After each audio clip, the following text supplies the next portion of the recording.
الحمد لله نحمده ونستعينه ونؤمن به ونتوكل عليه ونعوذ بالله من شرور أنفسنا ومن سيئات أعمالنا من يهده الله فلا مضل له ومن يضلله فلا هادي له وأشهد أن لا إله إلا الله وحده لا شريك له وأشهد أن محمدا عبده ورسوله أرسله بالهدى ودين الحق ليظهره على الدين كله ولو كره المشركون اللهم صل على محمد وعلى آل محمد كما صليت على إبراهيم وعلى آل إبراهيم إنك حميد مجيد أما بعد فإن خير الحديث كتاب الله وخير الهدي هدي محمد صلى الله عليه وسلم وشر الأمور محدثاتها وكل محدثة بدعة وكل بدعة ضلالة وكل ضلالة في النار يا أيها الذين آمنوا اتقوا الله حق تقاته ولا تموتن إلا وأنتم مسلمون يا أيها الناس اتقوا ربكم الذي خلقكم من نفس واحدة وخلق منها زوجها وبث منهما رجالا كثيرا ونساء واتقوا الله الذي تساءلون به والأرحام إن الله كان عليكم رقيبا يا أيها الذين آمنوا اتقوا الله وقولوا قولا سديدا يصلح لكم أعمالكم ويغفر لكم ذنوبكم ومن يطع الله ورسوله فقد فاز فوزا عظيما أعوذ بالله من الشيطان الرجيم ولكم في القصاص حياة يا أولي الألباب يا أولي الألباب لعلكم تتقون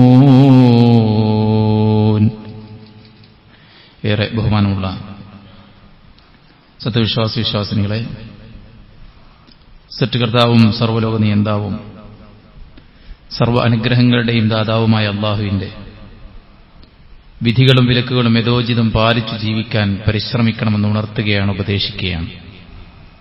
അല്ലാഹു നമുക്കെല്ലാവർക്കും അതിനുള്ള തൗഫീഖ് നൽകി അനുഗ്രഹിക്കുമാറാവട്ടെ. രാജ്യത്ത് വെറുപ്പും വിദ്വേഷവും പകയും പ്രസരിപ്പിച്ച് അനൈക്യവും ഛിദ്രതയും കലാപവും വിതച്ച് അതിലൂടെ നേട്ടങ്ങൾ കൊയ്തെടുക്കാൻ വേണ്ടി ഫാഷിസം പരിശ്രമിച്ചുകൊണ്ടിരിക്കുമ്പോഴാണ് മതവും ജാതിയും വർഗവും വർണ്ണവും ദേശവും ഭാഷയും യോഗ്യതകളും നോക്കാതെ മനുഷ്യനും മനുഷ്യത്വത്തിനും വില കൽപ്പിക്കുന്ന ചില നീക്കങ്ങൾ നമ്മുടെ നാട്ടിൽ നടന്നുകൊണ്ടിരിക്കുന്നത്. കഴിഞ്ഞ ദിവസം പത്രമാധ്യമങ്ങളിലൂടെ വളരെയധികം ചർച്ചയായിരുന്നു സൗദിയിൽ വധശിക്ഷയ്ക്ക് വിധിക്കപ്പെട്ട അബ്ദുറഹീമിനു വേണ്ടിയുള്ള പ്രാർത്ഥനയും അയാളുടെ രക്ഷയ്ക്കു വേണ്ടിയുള്ള 34 കോടി സമാഹരണവും വളരെ ചുരുങ്ങിയ മണിക്കൂറുകൾ കൊണ്ടാണ് കേരളക്കര സ്വരൂപിച്ചെടുത്തിരിക്കുന്നത്. ഇവിടെ മനുഷ്യത്വത്തോടുള്ള ആ ഒരു പരിഗണനയും സ്നേഹവും മനുഷ്യർ തമ്മിലുള്ള ഇണക്കവും ഐക്യവും ഇന്നും നിലനിൽക്കുന്നു എന്നത് തെളിയുമ്പോൾ നമുക്ക് വല്ലാത്തൊരാശ്വാസമാണ്. അതോടൊപ്പം ഒരു മാതാവിന്റെ ഇടമുറിയാത്ത 18 വർഷത്തെ കരച്ചിലിന് ഒരു അറുതിയും അവർക്കൊരു സമാധാനവുമായി ഇത് വർത്തിക്കുന്നു എന്നതും ഇതിലുള്ള മറ്റൊരു സന്തോഷമാണ്. എന്നാൽ ഇത് വളരെ പ്രയാസമായി കാണുന്ന ചില ആളുകൾ നേരത്തെ പറയപ്പെട്ട ഇവിടെ ഐക്യം, സാഹോദര്യം അതുണ്ടാകരുതെന്ന് ആഗ്രഹിക്കുന്ന ഒരു വിഭാഗമാണ്. അതോടൊപ്പം തന്നെ ഇതിലെ മുതലെടുക്കാൻ ശ്രമിക്കുന്ന ചില ആളുകളുണ്ട്. എന്ത് കിട്ടിയാലും അത് ഇസ്ലാമിക വൈര്യവും ഇസ്ലാമിനോടുള്ള തങ്ങളുടെ വെറുപ്പും തങ്ങളുടെ മനസ്സിൽ കുത്തിനിറച്ച അജണ്ടകൾ സ്ഥാപിക്കാനുള്ള അവസരമായിട്ട് കാണുന്ന ആളുകൾ ഈ ഒരു സംഭവത്തെയും എടുത്തുകൊണ്ട് ഇസ്ലാമിന്റെ വളരെ മോശമായ മനുഷ്യത്വരഹിതമായ ക്രൂരമായ ഒരു നിയമം കൊണ്ടല്ലേ ഇങ്ങനെ ഉണ്ടായത് എന്ന് ചോദിക്കുന്ന ചില ആളുകളുമുണ്ട്. സത്യത്തിൽ ഈ വിഷയം എന്താണെന്നും ഇത്തരം കാര്യങ്ങൾ ഇസ്ലാമിന്റെ വിധി എന്താണെന്നും ആ വിധിയുടെ മസ്ലഹത്തും അതിൽ ഉള്ള ഗുണവും നേട്ടവും എന്താണ് എന്നും മനസ്സിലാക്കാത്ത ചില മുസ്ലിം നാമധാരികളും അതിനെ തെറ്റുദ്ധരിച്ച് അത് മനസ്സിൽ വളരെ വലിയ വിഷമമായി കൊണ്ടു നടക്കുന്ന ആളുകളുണ്ട്. സഹോദരങ്ങളെ, മനുഷ്യന് അലിവും വാത്സല്യവും കൈമാറിയത് പടച്ച റബ്ബാണ്. ആ റബ്ബാണ് എല്ലാ വാത്സല്യത്തിന്റെയും കാരുണ്യത്തിന്റെയും ഉടമസ്ഥൻ. വറഹ്മതി സബഖത് ഗദബി, എന്റെ കോപത്തെ എന്റെ റഹ്മത്ത് അതിജയിച്ചിരിക്കുന്നു എന്നാണ് അർശിൽ എഴുതി വെച്ചിരിക്കുന്ന വാചകം. ഈ ലോകത്ത് ഏറ്റവും അധികം കാരുണ്യമുള്ളവൻ അത് പടച്ച റബ്ബാണ്. അളവറ്റ ദയാപരനും കരുണാനിധിയും സ്നേഹവായ്പുമുള്ളവനാണ് സ്രഷ്ടാവായ റബ്ബ്. ഇല്ലെങ്കിൽ കള്ളു കുടിക്കുന്നവന് എവിടെ നിന്ന് ഓക്സിജൻ, വ്യഭിചരിക്കുന്നവനും തോന്നിവാസത്തിൽ ഏർപ്പെടുന്നവനും അള്ളയില്ലെന്ന് പറയുന്നവനും അള്ളാഹുവിന്റെ നിയമങ്ങൾ കാറ്റിൽ പറത്തി ജീവിക്കുന്നവനും സ്വസ്ഥ സമാധാനത്തോടെ ഈ ഭൂമിയിൽ ജീവിക്കുന്നുണ്ടെങ്കിൽ അത് പടച്ച റബ്ബിന്റെ കാരുണ്യം കൊണ്ട് മാത്രമാണ്. അതുകൊണ്ട് തന്നെ കാരുണ്യവാനായ റബ്ബിന്റെ നിയമങ്ങളും ഒരിക്കലും കാരുണ്യമില്ലാത്തതാവുകയില്ല, നീതിയില്ലാത്തതാവുകയില്ല. അള്ളാഹുവിന്റെ പ്രവാചകൻ സല്ലല്ലാഹു അലൈഹി വസല്ലമ പോലും പറഞ്ഞിട്ടുണ്ട്, എന്ത്? ഞാൻ നിങ്ങളുടെ ബാഹ്യമാണ് എനിക്ക് നോക്കാൻ കഴിയുന്നത്, ആന്തരികം നോക്കാൻ അള്ളാഹ്ക്ക് മാത്രമേ കഴിയൂ. ഏത് കോടതിയുടെയും മുന്നിൽ ഏതൊരു കേസ് വന്നാലും അതിന്റെ സാക്ഷികളെയും മറ്റു കാര്യങ്ങളെയും വിസ്തരിച്ചുകൊണ്ട് എന്താണ് സംഭവിച്ചത് എന്ന് പ്രതിയിൽ നിന്നും അതുപോലെ തന്നെ സാക്ഷികളിൽ നിന്നൊക്കെ ചോദിച്ചു മനസ്സിലാക്കി സന്ദർഭങ്ങളുടെ സാഹചര്യങ്ങളെയെല്ലാം പരിഗണിച്ചുകൊണ്ടാണ് കോടതി വിധിക്കുന്നത്. രഹസ്യം നോക്കാൻ അള്ളാഹ്ക്കാണ് അറിയാം. ഈ വിഷയത്തിൽ എന്ത് സംഭവിച്ചു എന്നത് എല്ലാവരെക്കാളും കൂടുതൽ അറിയുന്നത് ഈ പറയപ്പെട്ട അബ്ദുറഹീം എന്ന സഹോദരനും പടച്ച റബ്ബിനും മാത്രമാണ്. കാരണം അവരുടെ യാത്രയും ഈ കൊലപാതകം സംഭവിക്കുന്ന ആ ഒരു നിമിഷത്തിലും അവർ രണ്ടുപേരുമാണ് അവിടെ ഉള്ളത്. കോടതി മുമ്പാകെ ഈ കേസ് വരുമ്പോൾ അവിടെ ഇത്തരത്തിലുള്ള വിസ്താരങ്ങളെല്ലാം നടത്തിയതിനു ശേഷം ഈ കുറ്റം അയാൾ സമ്മതിച്ചതുകൊണ്ടാണ് 18 കൊല്ലം അയാൾ ജയിലിൽ കഴിയേണ്ടി വന്നത്. നീണ്ട 18 കൊല്ലം ഒരു മനുഷ്യനെ വെറുതെ പ്രയാസത്തിലാക്കിയല്ലോ, നേരത്തെ കൊന്നുകൂടായിരുന്നോ എന്ന് ചോദിക്കുന്ന ചില ആളുകളുണ്ട്. നേരത്തെ കൊന്നിരുന്നെങ്കിൽ ആ ഉമ്മക്ക് ആ മകനെ തിരിച്ചു കിട്ടുമായിരുന്നു. മാത്രവുമല്ല, ഒരാളെ വേഗത്തിലങ്ങ് കൊല്ലുക എന്നതാണ് ഇസ്ലാമിന്റെ അജണ്ടയെങ്കിൽ വളരെ പെട്ടെന്ന് തന്നെ ഇത് തെളിഞ്ഞ ഉടനെ അയാളെ കൊല്ലാമായിരുന്നു. പക്ഷേ ഒരാളുടെ ജീവനെ രക്ഷപ്പെടുത്താനുള്ള എല്ലാവിധ നിയമങ്ങളും നിബന്ധനകളുമുള്ള ഇസ്ലാമിന്റെ നിയമത്തിന്റെ മനോഹാരിതയാണ് 18 കൊല്ലം അയാൾ ജയിലിലാണെങ്കിലും ജീവനോടെ നിന്നു എന്നതും അദ്ദേഹത്തിന്റെ ആ കൊല ചെയ്യപ്പെട്ട കുടുംബത്തിന് ദിയാദനം കൊടുത്തതിന്റെ ഭാഗമായിട്ട് അയാൾക്ക് രക്ഷപ്പെടാനുള്ള ഒരു കവാടം തുറന്നുവച്ചു എന്നുള്ളതും ഇസ്ലാമിന്റെ ഒരു മഹത്വമാണ്. ഇസ്ലാം 5 കാര്യങ്ങൾക്ക് വലിയ പ്രാധാന്യം കൊടുക്കുന്നുണ്ട്. 1 മതത്തിനാണ്, 2 ജീവനാണ്, 3 ബുദ്ധിക്കാണ്, 4 കുടുംബ പരമ്പരക്കാണ്, 5 സമ്പത്തിനാണ്. അതിന്റെ കാര്യങ്ങളിൽ കൈകടത്താനും അതിൽ അക്രമങ്ങൾക്കും ഇസ്ലാം ഒരിക്കലും അനുവാദം നൽകുന്നില്ല. പ്രത്യേകിച്ച് കൊലപാതകം. മൂസ അലൈഹിസ്സലാത്തു വസ്സലാമയുടെ കയ്യബദ്ധത്താൽ കിബിത്തി കൊല ചെയ്യപ്പെട്ടപ്പോൾ അള്ളാഹു ഖുർആനിൽ അതിനെക്കുറിച്ച് പറഞ്ഞത് വഖതൽത നഫ്സൻ, നീ ഒരാളെ കൊന്നു എന്നാണ്.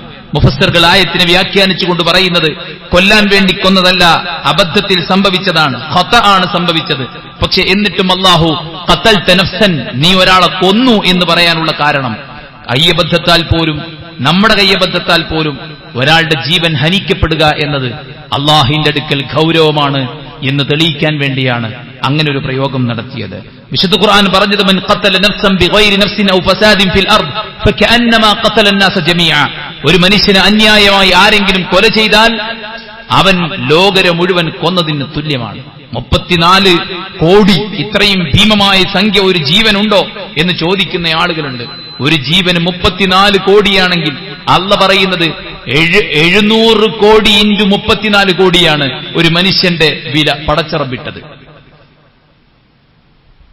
ഒരു മനുഷ്യന് പടച്ചറബിട്ട വില 700 കോടി ഇൻറ്റു 34 കോടിയാണ്. ഒരു മനുഷ്യന്റെ വില 34 കോടിയാണെങ്കിൽ ലോകരെ മുഴുവൻ കൊന്നതിന് തുല്യമാണ് ഒരാളെ കൊന്നാൽ എന്നാണ് പറയുന്നത്. അതുകൊണ്ട് തന്നെ അല്ലാഹു സുബ്ഹാനഹു വ തആല ഈ കാര്യത്തിൽ വലിയ ഗൗരവം കാണിച്ചു. വമൻ യഖ്തുൽ മുഅ്മിന മുതഅമ്മിദ ഫജസാഉഹു ജഹന്നം ഖാലിദൻ ഫീഹാ വഗദിബ അല്ലാഹു അലൈഹി വലഅനഹു വഅദ്ദ ലഹു അദാബൻ അദീമ. ഒരാളെ മനഃപൂർവ്വം ഒരാൾ കൊല ചെയ്താൽ അവൻ നരകത്തിലാണ്. അല്ലാഹു അവനെ കോപിക്കും, അവനെ അല്ലാഹു ശപിക്കും, അവന് ഭീകരമായ ശിക്ഷ പടച്ച റബ്ബ് സുബ്ഹാനഹു വ തആല ഒരുക്കി വെച്ചിട്ടുണ്ട് എന്നുള്ളതാണ്. അതുകൊണ്ട് തന്നെ ഒരാളെയും കൊല ചെയ്തുകൂടാ. അന്യായമായിട്ടോ ഏതെങ്കിലും തരത്തിലോ ഈവൻ കയ്യബദ്ധത്താൽ പോലും സംഭവിക്കരുത് എന്ന ഗൗരവമാണ്. നിങ്ങൾ കയ്യിൽ ആയുധം നേർക്ക് പിടിച്ചുകൊണ്ടു പോകരുത് എന്ന് പ്രവാചകൻ സല്ലല്ലാഹു അലൈഹി വസല്ലം പറഞ്ഞു. അതായത് കുന്തവും മറ്റു കാര്യങ്ങളൊക്കെ ഇങ്ങനെ നേർക്ക് പിടിച്ചു പോകരുത്. അത് ആളുകളുടെ ദേഹത്ത് പറ്റിയിട്ട് അപകടങ്ങൾ സംഭവിക്കാൻ സാധ്യതയുണ്ട്. ഇദൽ തഖൽ മുസ്ലിമാനി ബിസൈഫിഹിമ ഫൽ ഖാതിൽ വൽ മഖ്തൂൽ ഫിന്നാർ. രണ്ടുപേരും പരസ്പരം ആയുധമേന്തിയാൽ കൊല ചെയ്യപ്പെട്ടവനും കൊന്നവനും നരകത്തിലാണ്. റസൂൽ കരീം സല്ലല്ലാഹു അലൈഹി വസല്ലമയോട് സഹാബത്ത് ചോദിച്ചു, നബിയെ യാ റസൂലല്ലാഹ് ഹാദൽ ഖാതിൽ ഫമാ ബൽ മഖ്തൂൽ. കൊല ചെയ്യപ്പെട്ട കൊന്നവൻ ഓക്കെ, അവൻ ഖാത്തിലാണ്, അവൻ കൊന്നവനാണ്. അപ്പോ ഫമാ ബാലുൽ മഖ്തൂൽ, കൊല ചെയ്യപ്പെട്ടവനും എന്തിനാണ് കൊലയാളിയുടെ കുറ്റം കൊടുക്കുന്നത് എന്ന് ചോദിച്ചപ്പോൾ റസൂൽ പറയാ, ഇന്നഹു കാന ഹരീസൻ അലാ ഖത്ലി സാഹിബിഹി. ആദ്യം ഇവനെ വെട്ടിയതുകൊണ്ടാണ് അവൻ ആദ്യം മരിച്ചത്. നേരെ വിപരീതമായിരുന്നെങ്കിൽ ഇവനായിരുന്നു ആദ്യം മരിക്കേണ്ടിയിരുന്നത്. രണ്ടുപേരും കൊല്ലാൻ വേണ്ടിയാണ് ആയുധമെടുത്തത് എന്നതുകൊണ്ട് കൊല ചെയ്യപ്പെട്ടവനും അതുപോലെ തന്നെ കൊന്നവനും കൊലയാളിയാണ് എന്നാണ് ഇസ്ലാം പറഞ്ഞത്. ഒരു മനുഷ്യന്റെ ജീവൻ ഇത്രയും വലിയ പരിഭാവനതയുണ്ട്.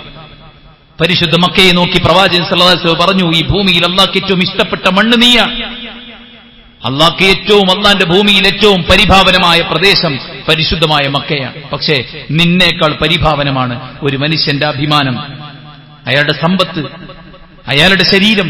ഇന്ന ദിമാഅക്കും വഅംവാലക്കും വഅറാദക്കും അലൈക്കും ഹറാമുൻ കഹുർമതി യൗമിക്കും ഹാദാ ഫീ ശഹരിക്കും ഹാദാ ഫീ ബലദിക്കും ഹാദാ. ഈ രാജ്യത്തിന്റെ പവിത്രതയേക്കാൾ, ഈ മാസത്തിന്റെ, അതായത് ദുൽഹിജ്ജ മാസത്തിന്റെ പവിത്രതയേക്കാൾ, ഈ ദിവസത്തിന്റെ, അതായത് യൗമ അറഫയിൽ പ്രവാചകൻ നടത്തിയ അറഫ ഖുത്ബയിലെ വാക്കാണ്, യൗമ അറഫയുടെ പരിഭാവനതയേക്കാൾ, ദുൽഹിജ്ജ മാസത്തിന്റെ പവിത്രതയേക്കാൾ, ഈ പരിശുദ്ധമായ മക്കയുടെ പരിഭാവനതയേക്കാൾ ഏറ്റവും പവിത്രമാണ് നിങ്ങളുടെ രക്തം. അന്യായമായി ചിന്തിക്കൂടാ. നിങ്ങളുടെ അഭിമാനം നിങ്ങൾ കളങ്കപ്പെടുത്തരുത്. അതുകൊണ്ട് പ്രവാചകൻ സല്ലല്ലാഹു അലൈഹി വസല്ലം വ്യഭിചരിച്ച മായിസ് റളിയല്ലാഹു അൻഹു ഒരു സഹോദരനോട് ഞാൻ വ്യഭിചരിച്ചു പോയി എന്ന് പറഞ്ഞപ്പോൾ അദ്ദേഹമാണ് നബിയിലേക്ക് സജസ്റ്റ് ചെയ്തത്. നബിയുടെ അടുക്കൽ പോയി പറഞ്ഞോ എന്ന് പറഞ്ഞ അദ്ദേഹമാണ്. നബി സല്ലല്ലാഹു അലൈഹി വസല്ലം അദ്ദേഹത്തെ കാണുമ്പോൾ പറയുമായിരുന്നു, താങ്കൾക്ക് മറച്ചുകൂടായിരുന്നു, താങ്കൾക്ക് മറച്ചു വെച്ചുകൂടായിരുന്നു. മൻ സതറ മുഅ്മിനൻ സതറല്ലാഹു യൗമൽ ഖിയാമ. ഒരു മുഅ്മിനിന്റെ അഭിമാനത്തെ നിങ്ങൾ മറച്ചു പിടിച്ചാൽ പരലോകത്ത് അല്ലാഹു സുബ്ഹാനഹു വ തആല നിങ്ങളുടെ ന്യൂനതയെ മറച്ചു വെക്കും. അതുകൊണ്ട് ഒരുത്തന്റെ അഭിമാനം കളങ്കപ്പെടാൻ പാടില്ല. ഒരുത്തന്റെയും ഒരാണ പൈസ പോലും നമ്മുടെ അക്കൗണ്ടിലേക്ക് അന്യായമായി കടക്കാൻ പാടില്ല. ഒരുത്തന്റെ രക്തം പോലും നമ്മൾ കാരണം ഒരു തുള്ളി ഈ ഭൂമിയിൽ ചിന്താൻ പാടില്ല. അവ്വലുമായി യുഖ്ളാ ബൈനൻ നാസി യൗമൽ ഖിയാമ ഫിദ്ദിമാ. പരലോകത്ത് ആദ്യമായി വിചാരണക്ക് വരുന്നത് രക്തമാണ്. രക്തത്തിന്റെ പേരിലുള്ള വിധിയാണ് ആദ്യം ഇസ്ലാം നടത്തുന്നത്. അതുകൊണ്ട് തന്നെ ഇത്രയും അധികം പവിത്രത ഒരു മനുഷ്യന് അള്ളാഹു കൊടുക്കുമ്പോൾ ഈ ഭൂമിയിൽ സമാധാനവും സന്തോഷവും ശാന്തിയോടുകൂടെ ജീവിക്കാനുള്ള ഫ്രീഡമാണ് ഇതിലൂടെ ലഭിക്കുന്നത്. ഇനി ഇതിനെ എതിർത്തുകൊണ്ട് ആരെങ്കിലും വല്ല കൊലപാതകങ്ങളിലും മുഴുകിയാൽ അവർക്കെതിരെ കടുത്ത ശിക്ഷ വിധിക്കുന്നതിലൂടെയും അള്ളാഹു ഉദ്ദേശിക്കുന്നത് ഖൈറാൻ. ഖുർആൻ പറയുക, വലക്കും ഫിൽ ഖിസാസി ഹയാത്തുൻ യാ ഉലിൽ അൽബാബ്. അടിമക്കടിമ, സ്വതന്ത്രന് സ്വതന്ത്രൻ, ആണിനാണ്, പെണ്ണിന് പെണ്ണ്, അങ്ങനെ കണക്ക് നോക്കിയിട്ട് തിരിച്ചടി കൊടുക്കുന്ന, കൊന്നവനെ ഭരണകൂടം പിടിച്ചു കൊല്ലുന്ന ആ വിധി, അതാണ് ഖിസാസ്. ആ ഖിസാസ് എന്തിനാണ്? അതിൽ നിങ്ങൾക്ക് ജീവിതമുണ്ട് എന്നാണ് പറയുന്നത്. എത്ര കൊലയാളികൾ യഥേഷ്ടം ഇവിടെ ജീവിക്കുന്നു. ആ മരിച്ച മനുഷ്യന്റെ വിധവയായ സ്ത്രീകൾ പട്ടിണി കിടക്കുകയാണ്. അച്ഛനില്ലാത്ത, പിതാവില്ലാത്ത ആ മക്കൾ അയാളുടെ വിയോഗത്തിൽ കരഞ്ഞു തീർക്കുകയാണ്. എന്നാൽ അവരെ കൊന്നവരിതാ നമ്മുടെ നാടുകളിലൂടെ യഥേഷ്ടം വിലസിക്കൊണ്ടിരിക്കുകയാണ്. അവർ ഒന്ന് കഴിഞ്ഞ് മറ്റൊന്ന് എന്ന നിലയ്ക്ക് അവരുടെ ടാർഗറ്റ് പൂർത്തീകരിച്ചുകൊണ്ട് മുന്നോട്ട് പോവുകയാണ്. ആളുകളുടെ കൈയും തലയും വെട്ടിക്കൊടുത്ത് കോടികൾ വരുമാനം വാങ്ങിച്ച് ജീവിക്കുന്ന ഗുണ്ടാ സംഘങ്ങൾ ഇവിടെയുണ്ട്. ആരാണ് അവരെ നയിക്കുന്നത്? ആരാണ് അവർക്ക് സംരക്ഷണം കൊടുക്കുന്നത്?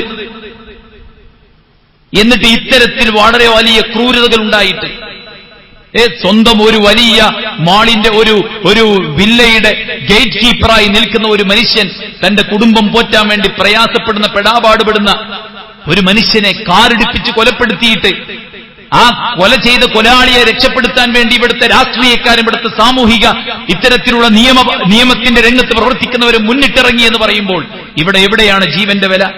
എന്നിട്ട് ജീവനെ ആദരിക്കുന്ന, ജീവന് ഹനിക്കപ്പെടാതിരിക്കാനുള്ള എല്ലാവിധ നിയമങ്ങളും വെച്ച ഇസ്ലാം കാടത്തമാണെന്ന് പറയുന്നവർ അന്ധമായ കണ്ണടച്ചുകൊണ്ടാണ് കാര്യങ്ങളെ നിരീക്ഷിക്കുന്നതും നിയന്ത്രിക്കുന്നതും. അതുകൊണ്ട് സഹോദരന്മാരെ, കൊലപാതകങ്ങളുടെ നമ്മുടെ നാട്ടിൽ നടന്ന ഒരുപാട് കൊലപാതകങ്ങൾ അല്ലെ, ലഹരിയുടെ പേരിൽ, അതുപോലെ തന്നെ പ്രണയത്തിന്റെ പേരിൽ, രാഷ്ട്രീയത്തിന്റെ പേരിൽ, എന്തെല്ലാം പേരിൽ, വെറുതെ ഒരു 50 പൈസയുടെ പേരിൽ പോലും ഇവിടെ കൊലപാതകം നടന്നിട്ടുണ്ട് നമ്മുടെ നാട്ടിൽ. ഈ കേസിന്റെയൊക്കെ വാർത്തകളുടെ താഴെ കമന്റ് ബോക്സിൽ ആളുകൾ കുറിക്കുന്നത് ഇസ്ലാമിക നിയമം വരണം എന്നാണ്. ഇസ്ലാമിക നിയമം വരണം. കാരണം കൊല്ലാൻ വേണ്ടി കൈയുയർത്തുമ്പോഴേക്ക് ഒരുത്തിന് ബോധമുണ്ടാകും, ഞാൻ അവനെ കൊന്നാൽ എന്നെ കൊല്ലുന്ന നിയമമാണുള്ളത്. മനുഷ്യന്മാർക്ക് സമാധാനത്തോടെ ജീവിക്കാനും തെറ്റുകളിൽ നിന്ന് നമ്മെ നിയന്ത്രിക്കാനും നമ്മുടെ വികാരത്തെ നിയന്ത്രിച്ചു നിർത്താനുമുള്ള ഒരു അവസ്ഥ ഉണ്ടാകും. അതുകൊണ്ട് തന്നെ ഇസ്ലാം വളരെ പ്രായോഗികമായിട്ടുള്ള വിധിയാണ് ഇവിടെ നടപ്പിലാക്കിയത്. മനുഷ്യനെയും മനുഷ്യ സമൂഹത്തെയും മനുഷ്യന്റെ കുടുംബപരമായ ജീവിതത്തെയും എല്ലാറ്റിനെയും നോക്കിക്കൊണ്ട് തന്നെ യാ അയ്യുഹല്ലദീന ആമനു കുതിബ അലൈക്കുമുൽ ഖിസാസു ഫിൽ ഖത്ല അൽ ഹുർറു ബിൽ ഹുർരി വൽ അബ്ദു ബിൽ അബ്ദി വൽ ഉൻസാ ബിൽ ഉൻസാ. അല്ലാഹു നിങ്ങൾക്ക് ഖിസാസ് പ്രതിക്രിയ വിധിച്ചിരിക്കുകയാണ്. അൽ ഹുർറു ബിൽ ഹുർരി, സ്വതന്ത്രനെ കൊന്ന സ്വതന്ത്രൻ കൊല ചെയ്യപ്പെടണം. അടിമക്ക് അടിമ. സാധാരണ മക്കയിലുള്ള അവസ്ഥ, വലിയ വലിയ പ്രമാണിമാർ കൊലപാതകങ്ങൾ നടത്തിയാൽ പാവങ്ങളെ അതിന് ചാവേറുകളായിട്ട് കൊടുക്കുകയായിരുന്നു. അതിനെയൊക്കെ ഇസ്ലാം വിലക്കുകയാണ്. എന്റെ മകൾ ഫാത്തിമയാണ് കെട്ടതെങ്കിൽ അവരുടെ കൈ ഞാൻ മുറിക്കുമെന്ന് അള്ളാഹുവിന്റെ പ്രവാചകൻ സല്ലല്ലാഹു അലൈഹി വസല്ലം പറഞ്ഞത് എപ്പോഴാണ്? ഒരു ഗോത്രത്തിന്റെ നേതാവായ ഒരു പെണ്ണിന്റെ പേരിൽ ഒരു കേസ് വന്നപ്പോ ശുപാർശ പറയാണ്, ഗോത്രത്തിന്റെ തലവനാണ്, അതുകൊണ്ട് വിട്ടുവീഴ്ച ചെയ്തു കൊടുക്കണമെന്ന് പറഞ്ഞപ്പോ റസൂൽ പറഞ്ഞ വാക്കാണ്, എന്റെ മകൾ ഫാത്തിമയാണ് കെട്ടതെങ്കിൽ അവളുടെ കൈ ഞാൻ മുറിക്കുമെന്ന്. ഇതാണ് ഇസ്ലാം.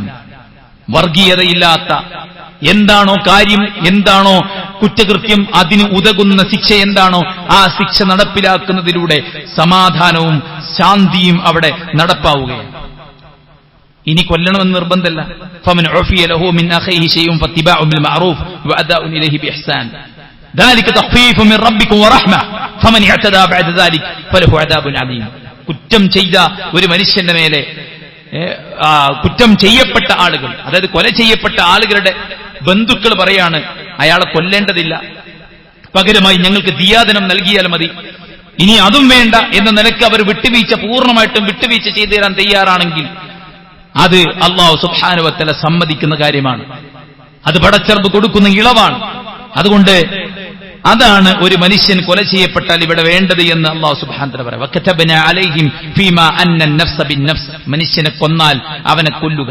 വൽ ഐന ബിൽ ഐൻ, കണ്ണ് ചൂഴ്ന്നെടുത്തിട്ടുണ്ടെങ്കിൽ കണ്ണ് ചൂഴ്ന്നെടുക്കുക. വൽ അൻഫു ബിൽ അൻഫ്, മൂക്ക് ഛേദിക്കപ്പെട്ടിട്ടുണ്ടെങ്കിൽ മൂക്ക് ഛേദിക്കപ്പെടുക. വൽ ഉദ്ന ബിൽ ഉദ്ൻ, ചെവി ഛേദിക്കപ്പെട്ടെങ്കിൽ ചെവി ഛേദിക്കുക. വസ്സിന്ന ബിസ്സിൻ, പല്ല് കൊഴിച്ചിട്ടുണ്ടെങ്കിൽ അതിന് തത്തുല്യമായ പല്ല് കൊഴിക്കുക. വൽ ജുറൂഹ ഖിസാസ്, മുറിവുകൾക്ക് തത്തുല്യമായ മുറിവുകൾ വരുത്തുക. അത് ഓരോരുത്തരും ആയുധമേന്തിയിട്ട് പബ്ലിക്കിൽ ഇറങ്ങുക എന്നുള്ളതല്ല, അത് കൂടുതൽ സാമൂഹിക പ്രശ്നങ്ങൾ ഉണ്ടാക്കും. അതുകൊണ്ട് നിയമം നടപ്പിലാക്കുന്ന ഭരണാധികാരികൾ അവരുടെ കോടതി മുഖാന്തിരം കാര്യങ്ങളെ വിസ്തരിച്ച് വിചാരണ നടത്തി തെളിഞ്ഞാൽ മാത്രമാണ് ഈ കാര്യങ്ങളൊക്കെ. ഒരു രാജ്യത്തിന്റെ ഭരണകൂടം, അവിടുത്തെ ജുഡീഷ്യറി എന്ന് പറഞ്ഞാൽ വെറുതെ അന്തം വിട്ട് കാര്യങ്ങൾ തീരുമാനിക്കുന്ന അവസ്ഥ ഉണ്ടാവില്ല. അതുകൊണ്ട് ഈ കേസിൽ പൂർണ്ണമായിട്ടും ഈ വിഷയം അയാൾ സമ്മതിച്ചിട്ടുണ്ടെന്നും ഒരു കയ്യബദ്ധം എന്ന നിലക്കല്ല എന്നും കൂടെയാണ് ഈ കേസിനെ പഠിച്ച ആളുകളൊക്കെ പരിചയപ്പെടുത്തിയിട്ടുള്ളത്. അതുകൊണ്ട് തന്നെ ഇവിടെ ഇസ്ലാമിന്റെ വിധിയെ ഒരിക്കലും നമുക്ക് താറടിക്കാൻ പറ്റില്ല. ഇവിടെ അബ്ദുറഹീം എന്നൊരു വ്യക്തി മാത്രമല്ല, സ്വന്തം മകൻ മരിച്ചുപോയ, കൊല ചെയ്യപ്പെട്ടു പോയൊരു ഉമ്മയുണ്ട്. ആ ഉമ്മ കരഞ്ഞിട്ടില്ലേ? ജയിലിൽ കിടക്കുന്ന ഇയാളുടെ ഉമ്മ മാത്രമാണോ കരഞ്ഞത്? അല്ലല്ലോ. ആ കൊല ചെയ്യപ്പെട്ട ഒരു കുട്ടി ഇയാൾ ജീവനോടുണ്ടല്ലോ. 34 കോടി കൊടുത്താൽ അയാളെ ജീവനോടെ തിരിച്ചുവിടാമെന്നല്ലേ പറഞ്ഞത്? എന്നാൽ കുട്ടി ജീവനില്ലാതെ മരിച്ചുപോയ ആ ഉമ്മ കരഞ്ഞിട്ടില്ലേ? അതും ഇത്തരത്തിൽ പ്രയാസങ്ങളുള്ള, ഡിസബിലിറ്റീസ് ഉള്ള മക്കളോട് കൂടുതൽ നമുക്ക് വാത്സല്യം ഉണ്ടാവും. അപ്പൊ അവരെത്ര വിഷമിച്ചുണ്ടാവും, അവരുടെ കുടുംബത്തിന് എത്ര വിഷമമുണ്ടാവും. ഈ ഒരു നിയമത്തിലൂടെ എന്താ ഉണ്ടായത്? അവർക്ക് അവരുടെ കുട്ടി നഷ്ടപ്പെട്ടതിന്റെ ദിയത്ത് ലഭിക്കുന്നതിലൂടെ അവർക്ക് ആശ്വാസമായി, ഉമ്മക്ക് അബ്ദുറഹീമിനെ തിരിച്ചു കിട്ടുന്നതിലൂടെ ഈ ഉമ്മക്കും ആശ്വാസമായി. രണ്ട് കുടുംബത്തിനും ഒരുപോലെ ആശ്വാസം നൽകുന്ന ഒരു വിധിയാണ് ഇസ്ലാമിക വിധി എന്ന് പറയുന്നത്. അതുകൊണ്ട് തന്നെ സഹോദരന്മാരെ, കൃത്യമായിട്ട് നമ്മൾ ഇസ്ലാമിന്റെ ഭംഗിയെ മനസ്സിലാക്കണം. ഇവിടെ ബേസിക് എന്താ ചോദിച്ചു കഴിഞ്ഞാൽ, അല്ലാഹു സുബ്ഹാനഹു വ തആലയെ മനസ്സിലാക്കേണ്ട രീതിയിൽ മനസ്സിലാക്കാത്ത ആർക്കും ഇസ്ലാമിന്റെ നിയമങ്ങളിലും ഇസ്ലാമിന്റെ മറ്റേത് കാര്യത്തിലും. കഴിഞ്ഞ ദിവസം ഒരാൾ പറയാണ്, അല്ലെങ്കിൽ ഇസ്രാ മീറാജ് ഒക്കെ എങ്ങനെ ഉണ്ടായത്, എനിക്കതൊന്നും ഉൾക്കൊള്ളാൻ പറ്റുന്നില്ല. അല്ലെങ്കിലും ഏഴാനാകാശത്തിന്റെ മുകളിൽ അർശിൽ ഉപവിഷ്ടനായ പടച്ചറബിന്റെ കലാം എങ്ങനെയാണ് മക്കത്തുള്ള മുഹമ്മദ് നബിക്ക് കിട്ടിയത്? അത് വിശ്വസിക്കുന്നതിന് എന്ത് അത്ഭുതമാണ് ഇസ്രാ മീറാജിലുള്ളത്? ആകാശത്തിനുപരിയിൽ നിന്ന് മലക്ക് ജിബ്രീൽ ഖുർആനുമായിട്ട് നബിയിലേക്ക് ഇറങ്ങി വന്ന് നബി സല്ലല്ലാഹു അലൈഹി വസല്ലം ഓതിക്കൊടുത്ത് 23 കൊല്ലം കൊണ്ടത് കംപ്ലീറ്റ് ആയിട്ട് A to Z വരെ ഒരു അബദ്ധവുമില്ല, ഒരു വൈരുദ്ധ്യവുമില്ല എന്ന് പറയുമ്പോൾ അങ്ങനെ ഒരു കിതാബ് ഇറങ്ങിയതിനേക്കാളും വലിയ അത്ഭുതമാണോ ഇസ്രാ മീറാജു? അതുകൊണ്ട് അത് അംഗീകരിക്കുന്നവന് അതിനുള്ളതെല്ലാം അംഗീകരിക്കാൻ സാധിക്കും. പടച്ചറബ് റഹ്മാനും റഹീമുമാണെന്ന് മനസ്സിലാക്കുന്ന, നീതിമാനാണെന്ന് മനസ്സിലാക്കുന്ന, അല്ലാഹു സുബ്ഹാനഹു വ തആല ഈ പ്രപഞ്ചത്തെ നിയന്ത്രിച്ചുകൊണ്ടിരിക്കുന്ന റബ്ബാണ്. എന്താ റബ്ബ് എന്ന് പറഞ്ഞ? എന്റെ കുട്ടിയുടെ രക്ഷിതാവ് ഞാനാണെന്ന് പറഞ്ഞ ആ കുട്ടിനെ പീഡിപ്പിക്കുന്നവെന്ന ആണോ? ആ കുട്ടിയെ കൊല്ലുന്നവെന്ന? ആ കുട്ടിയെ പട്ടിണി കിടുന്നവെന്ന? കുട്ടിയുടെ രക്ഷിതാവ് എന്ന് പറഞ്ഞ? റബ്ബ് എന്ന് പറഞ്ഞാൽ എന്താണ്? സൃഷ്ടിച്ചവൻ, ഉടമസ്ഥൻ, കൈകാര്യ കർത്തൃത്വം നിർവഹിക്കുന്നവർ. അതായത് നമ്മൾ ഉണ്ടാക്കി നമ്മെ ഉടമപ്പെടുത്തി നമുക്ക് വേണ്ടതെല്ലാം സമയം യഥേഷ്ടം നൽകിക്കൊണ്ടിരിക്കുന്നവൻ. ഈ ശ്വസിക്കുന്ന ഓക്സിജൻ നമ്മൾ വാടക കൊടുക്കുകയാണെങ്കിൽ, ഈ ഭൂമിക്ക് നമ്മൾ വാടക കൊടുക്കുകയാണെങ്കിൽ, നമ്മുടെ ശരീരത്തിൽ നടക്കുന്ന നൂറുകണക്കിന് പ്രോസസ്സുകൾക്ക് നമ്മൾ വാടക നിശ്ചയിച്ചിരുന്നെങ്കിൽ എന്ത് ചെയ്യും? അതുകൊണ്ട് പടച്ചറബിനെ മനസ്സിലാക്കാത്തത് കൊണ്ടാണ് ഇത്തരം കാര്യങ്ങളെല്ലാം സംഭവിക്കുന്നത്. അതുകൊണ്ട് സുഹൃത്തുക്കളെ, നാം ഇത് മനസ്സിലാക്കിയിരിക്കേണ്ടതുണ്ട്. കൊലപാതകം അതീവ ഗുരുതരമാണ് ഇസ്ലാമിൽ. അതുകൊണ്ട് തന്നെ അതിന് തക്കതായ ശിക്ഷാ നടപടി ഇസ്ലാം വരുത്തി വച്ചിരിക്കുന്നത് ഈ കൊലയാളിക്കും അതുപോലെ തന്നെ കൊല ചെയ്യപ്പെട്ട ആളുകൾക്കുമിടയിൽ നീതി വരാൻ വേണ്ടിയാണ്. അറിയാതെ സംഭവിക്കുന്ന കൊലപാതകങ്ങൾ ഉണ്ടാവും. ഒരു വേട്ടമൃഗത്തിന് വേണ്ടി വെടിവെച്ചത് മനുഷ്യന് മാറിക്കൊള്ളുക എന്നുള്ള സംഭവം ഉണ്ടാവും. അല്ലെങ്കിൽ ചിലപ്പം കൊല ചെയ്യുക എന്ന ഉദ്ദേശമല്ലാതെ സാധാരണ ഒരു കാര്യത്തിൽ, അത് മൂസാ അലൈഹി സ്വലാമെ സംഭവിച്ചതുപോലെ കൊല ചെയ്യാൻ ഉപയോഗിക്കാത്ത വസ്തുക്കൾ കൊണ്ട് തന്നെ ഒരു വടിയെടുത്ത് മെല്ലെ അടിച്ചപ്പോഴേക്ക് മർമ്മത്ത് കൊണ്ടുള്ള മരിക്കുക. അങ്ങനെ ചിലപ്പോ അബദ്ധങ്ങളിൽ മനഃപൂർവ്വമല്ലാതെ സംഭവിക്കാം. ഇത്തരം സാഹചര്യങ്ങളിലൊക്കെ കുറ്റവാളി കഫാറത്തും ദിയത്തും നൽകണമെന്നുള്ളതാണ് ഇസ്ലാമിന്റെ ഒരു നിയമം. കൊല ചെയ്യപ്പെട്ട ആളുകൾ നിശ്ചയിക്കുന്ന, കോടതി നിശ്ചയിക്കുന്ന, ഇസ്ലാം നിശ്ചയിച്ച അവരുടെ ദിയത്ത് നൽകിയിട്ട് അവർക്ക് അതിൽ നിന്ന് മോചനം നേടാൻ സാധിക്കും. എന്നാൽ മനഃപൂർവ്വം കൊല ചെയ്യപ്പെട്ടാൽ 3 കാര്യങ്ങളാണുള്ളത്. ഒന്ന്, വധശിക്ഷയാണ്. ആ കുറ്റവാളി അല്ലെങ്കിൽ കൊല ചെയ്യപ്പെട്ട ആളുകളുടെ ബന്ധുക്കൾ സമ്മതിക്കുകയാണെങ്കിൽ മോചനദ്രവ്യം നൽകിയിട്ട് അവർക്ക് രക്ഷപ്പെടാൻ സാധിക്കും. ഇനി മോചനദ്രവ്യമൊന്നും വേണ്ട, ബന്ധുക്കൾ കുറ്റവാളിക്ക് യഥേഷ്ടം മാപ്പ് കൊടുക്കുകയാണെങ്കിൽ, കഴിഞ്ഞ മാസം മാപ്പ് കൊടുത്തൊരു സംഭവം ഉണ്ടായിട്ടുണ്ട് അല്ലെ? കഴിഞ്ഞ മാസം മാപ്പ് കൊടുത്തൊരു സംഭവം ഉണ്ടായിട്ടുണ്ട്. ഒരു ഉമ്മ മാപ്പ് കൊടുത്തൊരു സംഭവം ഉണ്ടായിട്ടുണ്ട്. അപ്പൊ ഇതൊക്കെ നമ്മൾ മനസ്സിലാക്കിയിരിക്കേണ്ടതുണ്ട്. 3 കാര്യങ്ങളാണ്. ഒന്ന്, അയാളെ കൊല്ലുക, ഇല്ലെങ്കിൽ ഈ ഒരു ബ്ലഡ് മണി കൊടുത്തിട്ട് അയാളെ രക്ഷപ്പെടുത്തുക. ഇതുമല്ലെങ്കിൽ ആ കുടുംബം ഒന്നുമില്ലാതെ ഞങ്ങൾ വിട്ടുകൊടുത്തു, ഞങ്ങളുടെ മോനെ ഏതായാലും മരിച്ചു എന്ന നിലക്ക് അവർ വിട്ടുകൊടുക്കാൻ തയ്യാറാണെങ്കിൽ അവർ വിട്ടുകൊടുക്കുക എന്നുള്ളതാണ്. വിട്ടുകൊടുത്തൂടെ എന്നൊക്കെ ചോദിക്കുന്ന ചില ആൾക്കാരുണ്ട്. വിട്ടുകൊടുത്തൂടെ? അത് അവനവന്റെ മക്കളും അവനവന്റെ പിതാവും അവനവന്റെ ഭാര്യയും അവനവന്റെ ആളുകളും മരിച്ചിട്ട് നമുക്കങ്ങനെ പറയാൻ പറ്റണം വിട്ടുകൊടുത്തൂടെ എന്നൊക്കെ. ഒരാൾ മരിച്ചു പോവാന്ന് പറയുമ്പോൾ എത്ര സങ്കടമുണ്ട്. അത് ഒരാളെ കൊന്ന് എന്ന് പറയുമ്പോൾ അതിനേക്കാൾ വലിയ വികാരമാണത്. മരിച്ചെന്തായാലും എല്ലാവരും പോകുന്നുള്ളത് എല്ലാവരും സമ്മതിക്കും. പക്ഷെ ഒരാളെ കൊന്നു എന്ന് പറയുമ്പോൾ അത് വിട്ടുവീഴ്ച ചെയ്യണമെങ്കിൽ അങ്ങേയറ്റത്തൊരു മനസ്സ് വേണം. അതുകൊണ്ട് അയാൾക്ക് വിധിക്കപ്പെട്ട ശിക്ഷ ഏതും അയാളെ ഏൽപ്പിക്കാനുള്ള പെർമിഷൻ അവർക്കുണ്ട്. ഈ കൊല ചെയ്യപ്പെട്ട ആളുടെ ബന്ധുക്കളും അവരുമായി ബന്ധപ്പെട്ടാണ് ഈ ഒരു വിഷയം കുടികൊള്ളുന്നത്. അവരിൽ ആർക്കെങ്കിലും എതിർപ്പുണ്ടെങ്കിൽ അത് കൊല ചെയ്യപ്പെടുകയില്ല. എന്തുകൊണ്ട് 18 വർഷം നീണ്ടു എന്ന് ചോദിച്ചു കഴിഞ്ഞാൽ ഈ മരിച്ച സഹോദരന്റെ കുടുംബത്തിൽ പ്രായപൂർത്തിയാകാത്ത ആളുകളുണ്ടായിരുന്നു. ഒരു പിതാവ് കൊല ചെയ്യപ്പെട്ടു, മക്കള് ചെറിയ കുട്ടികളാണെങ്കിൽ ആ പ്രതിയെ ഈ കുട്ടികൾ പ്രായപൂർത്തിയാകും വരെ പിടിച്ചുവെക്കും. എന്നിട്ട് ഇവരെ കാര്യങ്ങൾ മനസ്സിലാക്കിയിട്ട് ഇവരുടെ അഭിപ്രായം എന്താണ്. അന്ന് ഇതിൽ ഒരു കുട്ടി ഒബ്ജക്ഷൻ പറയാണ്, കൊല്ലണ്ടെന്ന് പറഞ്ഞാൽ പിന്നെ ആളെ കൊല്ലൂല. അതാണ് ഇസ്ലാമിന്റെ നിയമങ്ങളുടെ മനോഹാരിത. അതുകൊണ്ട് സുഹൃത്തുക്കളെ നമ്മൾ പഠിക്കണം. വലക്കും ഫിൽ ഖിസാസി ഹയാത്തുൻ യാ ഉലിൽ അൽബാബ്.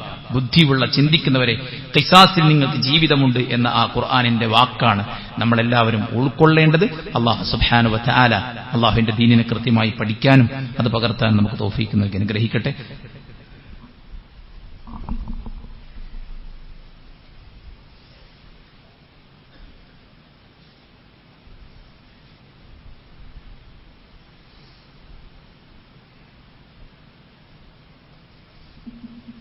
അൽഹംദുലില്ലാ വസ്സലാത്തു വസ്സലാമു അലാ റസൂലില്ലാ വഅലാ ആലിഹി വസഹ്ബിഹി അജ്മഈൻ അമ്മാ ബഅദ്. അല്ലാഹുവിനെ സൂക്ഷിക്കണമെന്ന് ഒരിക്കൽ കൂടെ ഉണർത്തുകയാണ്, ഉപദേശിക്കുകയാണ്. സഹോദരങ്ങളെ, അടുത്ത വെള്ളിയാഴ്ച വളരെ നിർണായകമാണ്. നമ്മുടെ രാജ്യത്തിന്റെ ഭാവി നിർണയിക്കുന്നിടത്ത് വലിയ പങ്കുവഹിക്കുന്ന ഒരു ഇലക്ഷൻ മുന്നിൽ വന്ന് നിൽക്കുന്ന ഈ ഒരു സാഹചര്യത്തിൽ നമ്മുടെ മതത്തിന്റെയും വ്യക്തിയുടെയും കുടുംബത്തിന്റെയും സമൂഹത്തിന്റെയും സമാധാന അന്തരീക്ഷം നിലനിൽക്കാൻ വേണ്ടിയുള്ള ഒരു നല്ല ഭരണകൂടം നമ്മുടെ രാജ്യത്തിന്റെ തലപ്പത്ത് വരാൻ നമ്മുടെ റബ്ബിനോട് ആത്മാർത്ഥമായി പ്രാർത്ഥിക്കണം. നമ്മളോട് അതിക്രമം കാണിക്കാത്ത, നമ്മളോട് വാത്സല്യം കാണിക്കുന്ന, ഇവിടെ ജാതിയുടെ വർഗത്തിന്റെ വർണ്ണത്തിന്റെ പേരിൽ ചേരിതിരിവുണ്ടാക്കാത്ത, ഒരു പൂന്തോട്ടത്തിൽ വിരിഞ്ഞു നിൽക്കുന്ന വ്യത്യസ്ത പുഷ്പങ്ങളെപ്പോലെ ലോകത്തിന് മാതൃകയാക്കി കാണിച്ച ലാർജസ്റ്റ് ഡെമോക്രാറ്റിക് കൺട്രി എന്ന രാജ്യത്തിന്റെ ഖ്യാതിയെ നിലനിർത്താൻ നമ്മുടെ പടച്ച റബ്ബ് സുബ്ഹാനഹു വ തആലയോട് ആത്മാർത്ഥമായി പ്രാർത്ഥിക്കണം. അനൈക്യവും ഛിദ്രതയും കലാപവും എന്നും ഒരു രാജ്യത്തിന് നഷ്ടം മാത്രമേ സമ്മാനിച്ചിട്ടുള്ളൂ. ലോകമഹായുദ്ധങ്ങൾ ലോകത്തിന് എന്ത് സമ്മാനിച്ചു എന്ന് ചോദിച്ചാൽ നഷ്ടങ്ങൾ മാത്രമാണ്. ഇന്ന് മുഗസയിലും അതുപോലെ തന്നെ വ്യത്യസ്ത രാജ്യങ്ങളിലും ഇത്തരത്തിലുള്ള കലാപങ്ങളും യുദ്ധങ്ങളും നടക്കുമ്പോൾ അവിടുന്ന് ഉയർന്നു പൊങ്ങുന്നത് കണ്ണീരുകൾ മാത്രമാണ്. യഥാർത്ഥത്തിൽ നിരപരാധികൾ പോലും, ഏതെങ്കിലും ഒരു കക്ഷിയെയാണ് വിചാരിക്കുന്ന ലക്ഷ്യം വെക്കുന്നതെങ്കിൽ പോലും എല്ലാ മതക്കാരും അതിന്റെ ഒരു പരിക്കും പ്രയാസങ്ങളും നേരിടേണ്ടി വരുന്ന ഒരു ബുദ്ധിമുട്ടാണ് രാജ്യത്തെ സമാധാന അന്തരീക്ഷം നഷ്ടപ്പെട്ടു പോവുക എന്നത്. അതുകൊണ്ട് തന്നെ സുമ്മല തുസ്അലുന യൗമഇദിൻ അനി നഈം, നിങ്ങൾക്ക് നൽകപ്പെട്ട എല്ലാ നഈമുകളെക്കുറിച്ചും അല്ലാഹു ചോദിക്കും എന്ന ആയത്തിനെ വ്യാഖ്യാനിച്ചുകൊണ്ട് ഇബ്നു കസീർ റഹിമഹുള്ള പറഞ്ഞു, നിഅമത്തുർ റിസ്ക്, ഉപജീവനമെന്ന അനുഗ്രഹം, നിഅമത്തുൽ അംൻ, നിർഭയത്വം എന്ന സ്വാതന്ത്ര്യം എന്ന ആ ഒരു അനുഗ്രഹം, വല്ലാത്തൊരു അനുഗ്രഹമാണ് ഈ സ്വാതന്ത്ര്യം എന്ന് പറയുന്നത്.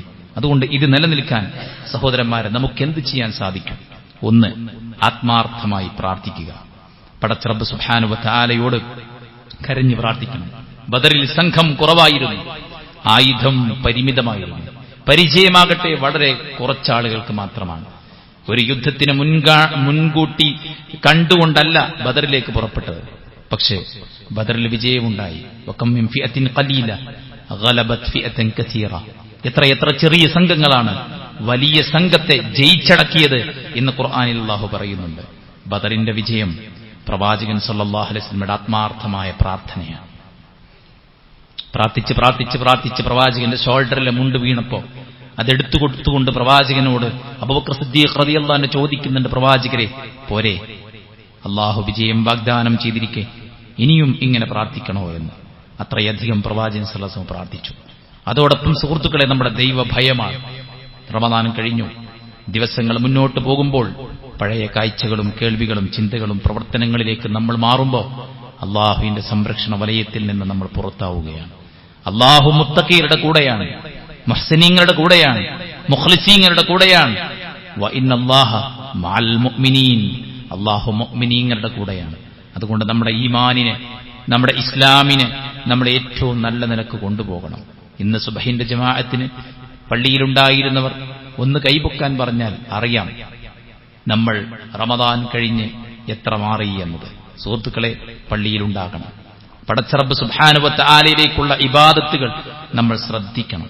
ഇനി എന്ത് പരിക്കുകൾ സംഭവിക്കേണ്ടി വന്നാലും നമുക്ക് ആശ്വസിക്കാൻ പറ്റണമെങ്കിൽ, അല്ലാഹുവേ, ഞാനും നീയും നല്ലൊരു ബന്ധത്തിലാണല്ലോ, അതുകൊണ്ട് എന്ത് വിഷമമുണ്ടായാലും ക്ഷമിക്കും, സഹിക്കും, സ്വർഗത്തിനു വേണ്ടി പണിയെടുക്കും എന്ന് സമാധാനിക്കാൻ പറ്റണമെങ്കിൽ നമ്മൾ അള്ളാഹുവിന്റെ വഴിയിലുണ്ടാകണം. അലാ ഇന്ന ഹിസ്ബല്ലാഹ്, അള്ളാഹുവിന്റെ ആളുകൾ അവരാകുന്ന വിജയം വരിക്കുന്നവരെന്ന് വിശുദ്ധ ഖുർആനിൽ പടച്ച റബ്ബ് പറയുന്നുണ്ട്.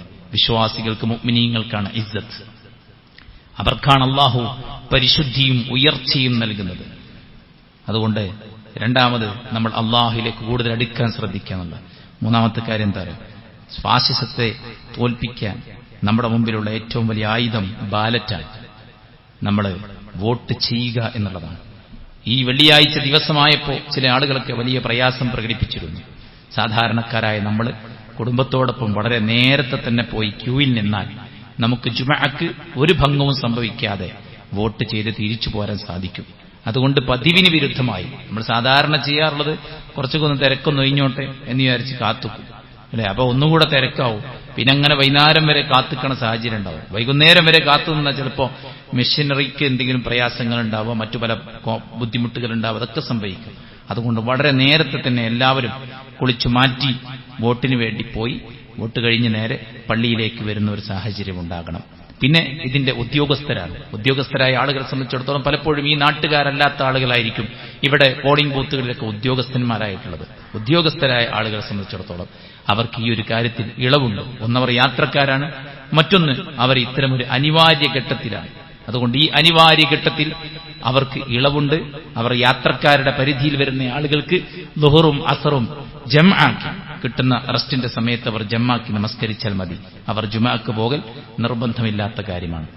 അതുകൊണ്ട് ഉദ്യോഗസ്ഥരായ ആളുകൾ അങ്ങനെ ശ്രദ്ധിക്കുക.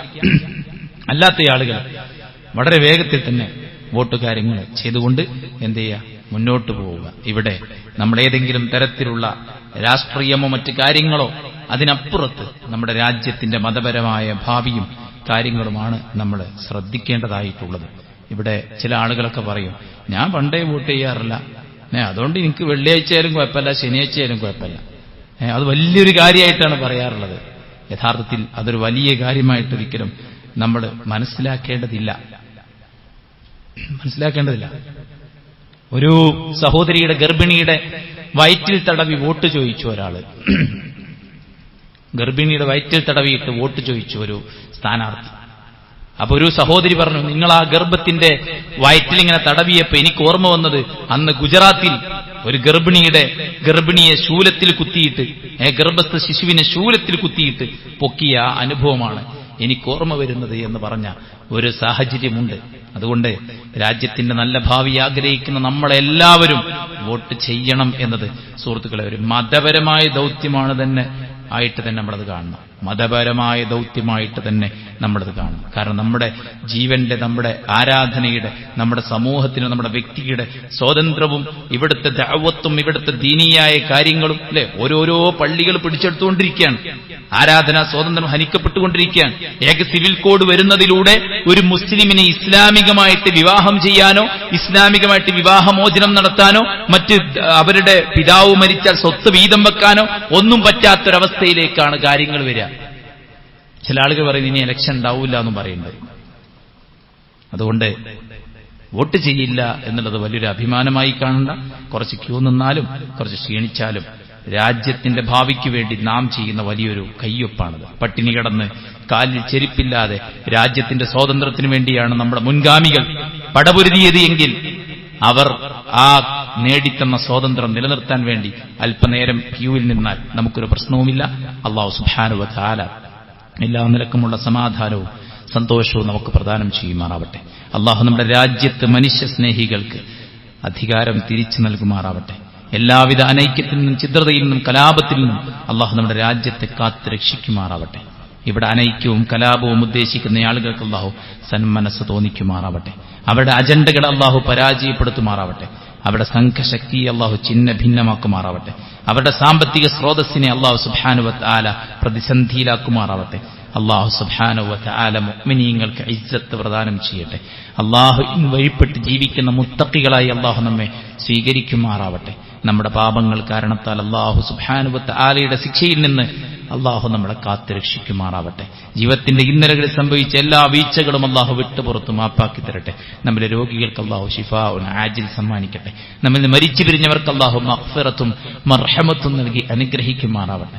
പ്രവാസ ലോകത്ത് മഴയും മറ്റു പ്രയാസങ്ങളുമൊക്കെ ഉണ്ട്. ഇപ്പോൾ ചില ആശ്വാസമുണ്ട്. അല്ലാഹു പ്രയാസം നേരിടുന്ന എല്ലാവർക്കും ആശ്വാസം പ്രദാനം ചെയ്യുമാറാവട്ടെ. അല്ലാഹുവിന് വഴിപ്പെട്ട് മരണം വരെ കഴിച്ചുകൂട്ടാൻ അല്ലാഹു നമുക്ക് തൗഫീഖ് നൽകി അനുഗ്രഹിക്കട്ടെ. അല്ലാഹുമ്മ ഗഫർ ലിൽ മുഅ്മിനീന വൽ മുഅ്മിനാത്ത് വൽ മുസ്ലിമീന വൽ മുസ്ലിമാത്ത് അൽഅഹ്യാഇ മിൻഹും വൽ അംവാത് ഇന്നക മുജീബു ദഅവാതി യാ ഖാദിൽ ഹജാത്ത്.